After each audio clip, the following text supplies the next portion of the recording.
If you're new to the channel, welcome. If you're coming back, returning, welcome back. Thanks for joining me. Today I'm going to talk about attending a professional sports event in the COVID-19 era. I profile here a NASCAR event. We are not diehard NASCAR fans by any means. My family, we're mostly football fans. We attend many outdoor sporting events. But recently, my 4-year-old son, he has taken an interest in seeing race cars live, going to watch race cars, seeing them in person. So that's what I'm going to talk about here. Our recent event was the All Star Race, the NASCAR All Star Race, which was July 15th. It was moved from Charlotte Motor Speedway to Bristol, which is our local track. It's about 30 minutes from my house.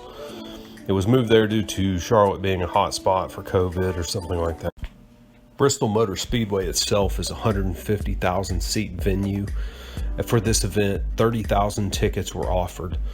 I'm not quite sure exactly how many were sold. They didn't announce the crowd like at a football game or anything like that. If I had an estimate, I'd say 20,000 probably showed up. I was very impressed with the plan that the staff had in place, that what the local government officials had outlined that Bristol Motor Speedway had to operate under.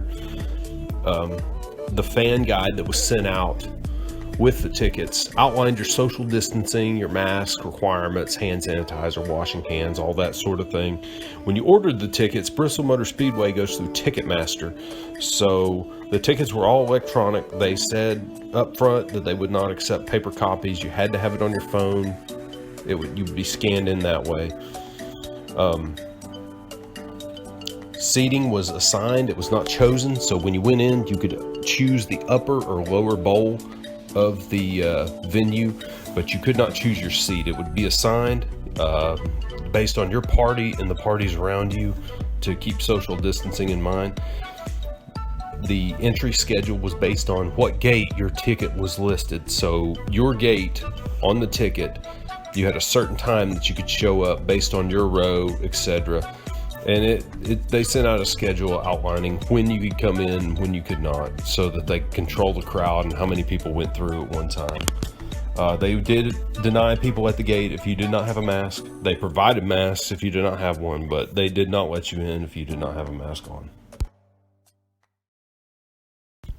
My overall impression with seeing a professional sports event in the COVID-19 era, it was very positive. I felt the staff worked and executed a plan that was really well thought out, really well executed. The majority of folks that were there in attendance followed along with the guidance. I felt better about going to this event than I did your average trip to Walmart.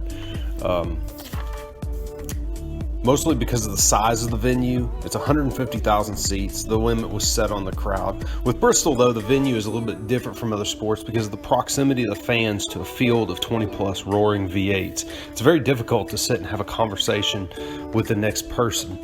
So if you're at a football game, social distancing and crowd limitation is definitely going to affect involvement with fewer fans, like when the defense is on the field or a touchdown is scored. I would think that funneling 30% or so of the stadium's actual capacity is probably going to drive ticket prices a little bit higher than usual, probably quite a bit. As much as the next football fan, I find this a little bit disappointing, but it's just something we have to deal with.